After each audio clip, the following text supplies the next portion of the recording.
Merci. La parole est à Madame Claudine Schmitt, rapporteure pour avis de la Commission des affaires culturelles et de l'éducation pour la diplomatie culturelle et d'influence.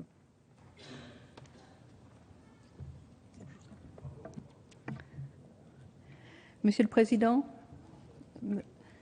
Monsieur le Ministre, mes chers collègues, comment pourrais-je approuver les crédits du programme 185 ?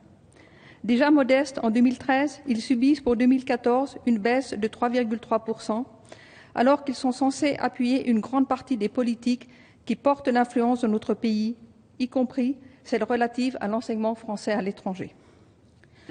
Le plafond d'emploi du programme est réduit de 62 emplois et s'établit à 911 emplois temps plein travaillés. Pour mémoire, il était de 1048 en 2012. Des économies sont imposées à l'ensemble des instruments. S'agissant du réseau culturel, les dotations aux établissements à autonomie financière diminuent de 4% et les subventions aux alliances françaises de 4,3%. Les crédits alloués aux bourses sont imputés de 2,5 millions d'euros dans les secteurs de l'attractivité et de la recherche, des biens publics mondiaux et de la culture et du français. Les programmes de bourses cofinancés, déjà réduits de 5% en 2013, baissent à nouveau de 3% en 2014.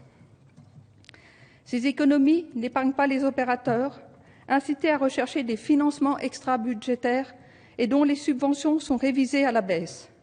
Moins 2,5 millions d'euros pour l'Institut français, moins 160 000 euros pour Campus France et moins 8,5 millions d'euros pour l'Agence pour l'enseignement français à l'étranger. Est-il judicieux d'asseoir trop largement la conduite des politiques publiques sur l'appel au financement privé ? N'est-ce pas à terme contre-productif, voire dangereux ? Permettez-moi de m'interroger, surtout en vous entendant vous prononcer sur un autre dossier qui, comme l'on dit, fait l'actualité. En effet, la dégradation des moyens publics conduit à des abandons de missions et réduit l'effet de levier potentiel que génère l'engagement public pour les cofinancements et les partenariats locaux.